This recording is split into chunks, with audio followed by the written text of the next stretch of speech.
Right, a bit of problem solving with Trig and Pythagoras in 3D Year 9, and I can see why you would have a problem with this question because it's actually fairly difficult to visualise this shape, but there's clues in this question. It's an equilateral triangle to help you. It's got side lengths 2. In the question you get given this, but I can also assume that this side is 2 as well because it's equilateral triangle, which will be helpful later. Now, to find the length of dx, and that's going to be in the midpoint of this triangle because it's a tetrahedron, I can just about visualise a right angled triangle here. That will help us find dx, right? But we don't know what this angle is, but we'll need to find this length here to use a bit of Pythag to find AXD and the length dx. So if we know, let's forget about this point here and let's look at this base of the tetrahedron. We know equilateral triangles is 60. Now imagine if I split this triangle up at the base in 3D from A to X to B. We're going to have an isosceles like that. We know that length is 2, so this must be 1, and hopefully you can visualise the right angle there. Right, so if that's 60 and this will get, so we're essentially trying to find that. That's 60, that will bisect that perfectly because X is the midpoint. We can say that is 30. Just using this triangle here, so ignore the rest of this because that whole length is 2. So look, this is the hypotenuse, this is the adjacent. So using Torah, we know cos 30 equals adjacent over hypotenuse, which is 1 over hypotenuse. We do not need to be concerned with the opposite here. So we times out by hypotenuse on both sides. So hypotenuse times cos 30 equals 1. Now we divide by cos 30 by both sides. So hypotenuse equals 1 over cos 30, which equals, I've done that on my calculator, 2 root 3 over 3. 2 root 3 over 3. Perfect.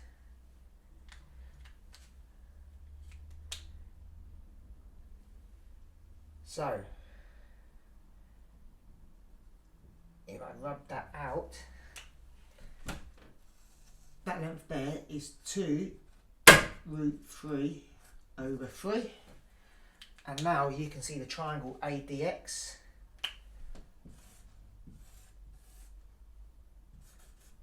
ADX, can you see that side length is 2?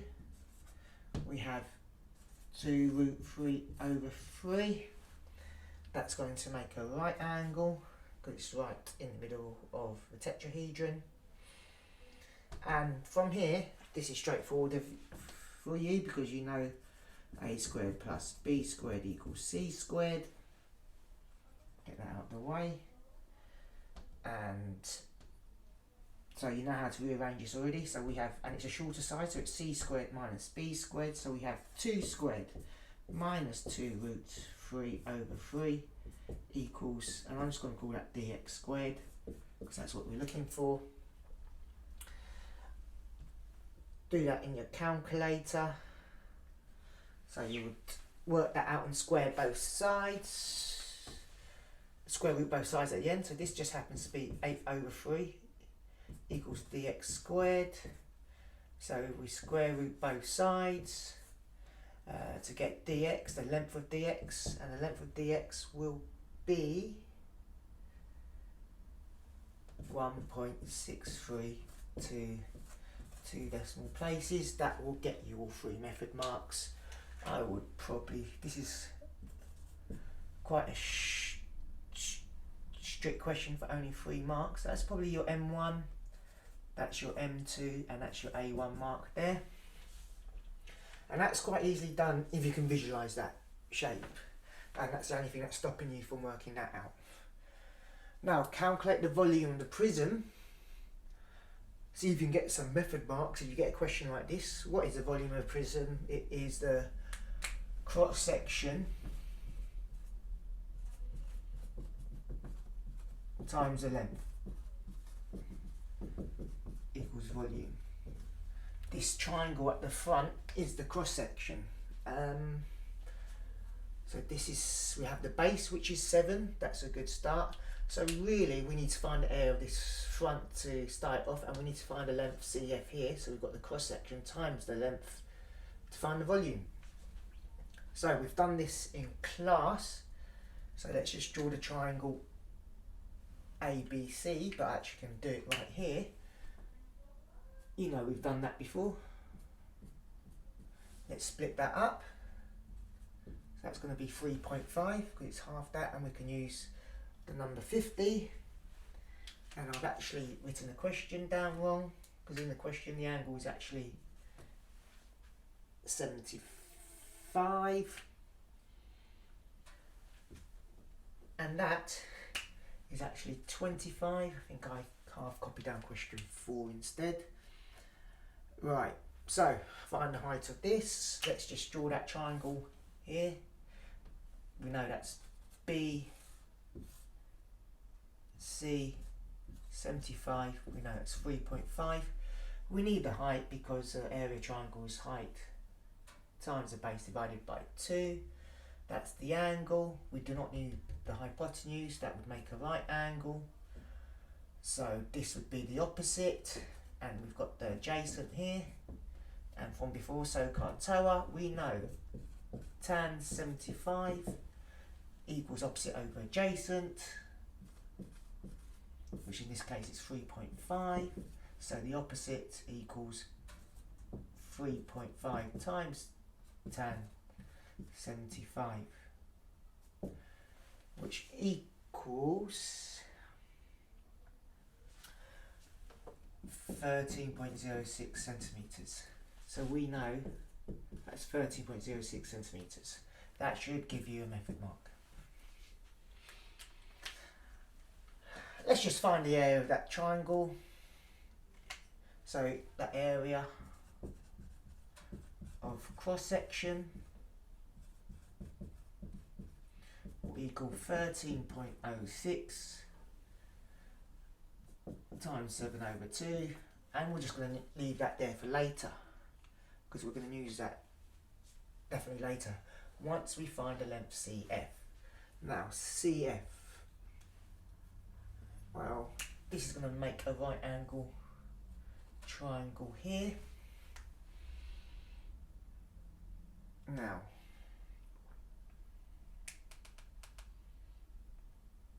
what can we do? We've got that as 1306.06, 3.5. Now we have this nice right angle triangle here. We need at an angle. We need to find one more side of this, either this side, this length, or this length, to use trigonometry. Now you might think, oh, I can't do that, but because we worked out this bit here, 13.06 and 3.5, hopefully you can spot that right angled triangle there. So we can find the length of BC using Pythagoras, and that's the hypotenuse. If you imagine that's the right angle here, and you've got 13.06 here and 3.5 here, so BC must equal the square root. I'm just jumping a step because I'm going to run out of so 13.06 squared plus 3.5 squared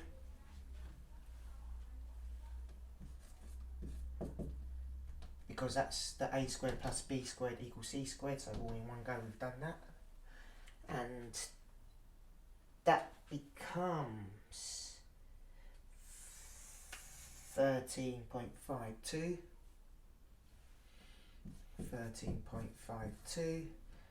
centimetres.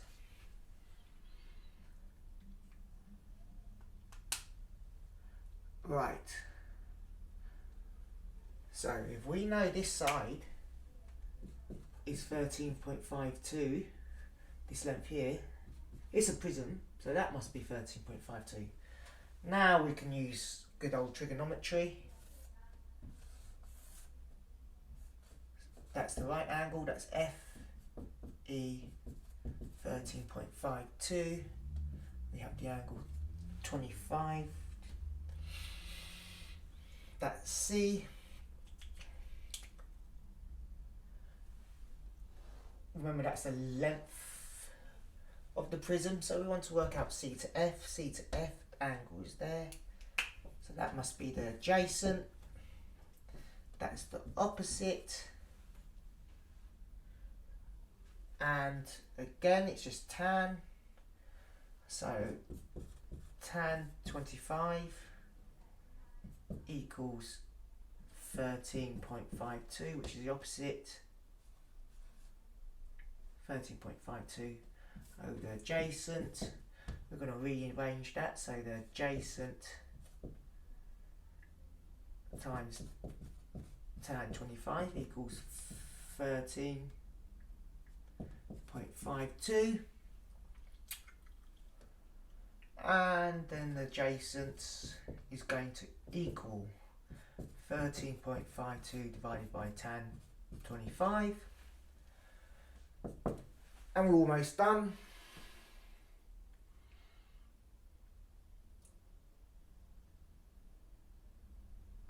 And that would equal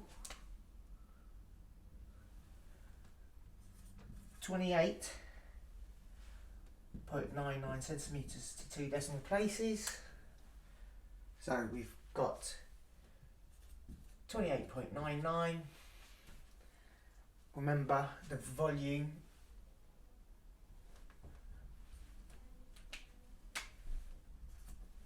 spelt that incorrectly, equals the cross section times the length.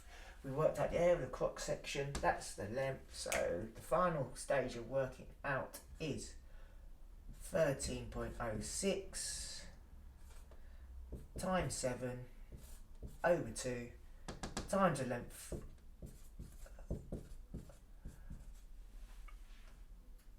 of the prism, and that will equal 1325.13 centimetres cubed. Don't worry if when you do it yourself that you get a slightly different answer to 2 decimal places. They will accept a range of values. It just depends where you rounded, how much you rounded by, or if you actually kept the exact values in your calculator and used those, because you get some round errors, but that will be enough to get you full marks. A lot of work for full marks, but this is probably a grade 8 question, I would say, and your marks will be, now working this out is an M1, that's probably M2, working this part out is M3, and that will be your A1. And this will be a question towards the end of your exam, but if you can do these types of questions, I mean any trig 3D or Pythagoras 3D or questions with problem solving that involves all this will be easy for you. And that's 4 out of 4, and I hope that makes sense.